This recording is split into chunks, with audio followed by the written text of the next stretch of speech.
Budget main చాలా మంది doubt అదే సార్, బడ్జెట్ రోజు మార్కెట్ సంబంధించి కానీ ట్రేడింగ్ సంబంధించి కానీ ఎలా ఉండాలి?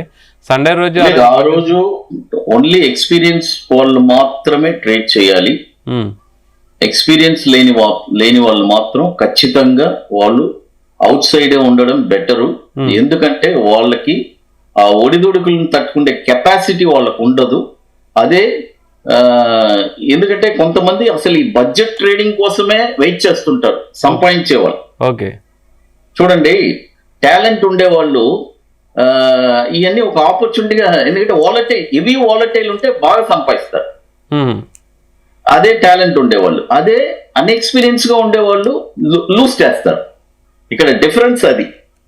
ఓకే సార్, అంటే బడ్జెట్ రోజు అంటే మనం ఇన్వెస్ట్మెంట్ చేయమంటారా వద్దంటారా? అంటే మామూలు ట్రేడింగ్ కాకుండా నార్మల్ ఇన్వెస్ట్మెంట్.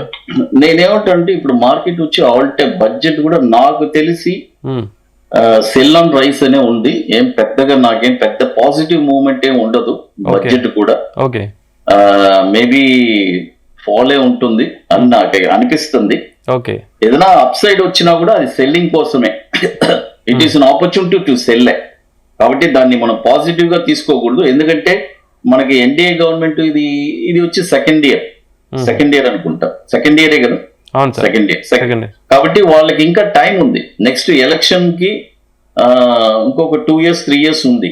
కాబట్టి ఎలక్షన్ టైం వచ్చేటప్పుడు కాబట్టి వాళ్ళు నామ్స్ ఏదైనా చేంజ్ చేయొచ్చు. వాళ్ళ బడ్జెట్ మళ్ళీ ప్రజల కోసం ఒక మంచి ఇది వచ్చి ఇప్పుడు అట్నే కంటిన్యూ అవుతుంది అన్ని. కాబట్టి నేనేం పెద్దగా ఎక్స్పెక్ట్ చేయట్లేదు ఈ బడ్జెట్ లో. నాకు అంటే ఉండేది అలాగే ఉంటుంది. No positive, no negative. But marketing మాత్రం ఒక నెగిటివ్ గానే ఉంటుందని నేను భావిస్తున్నా.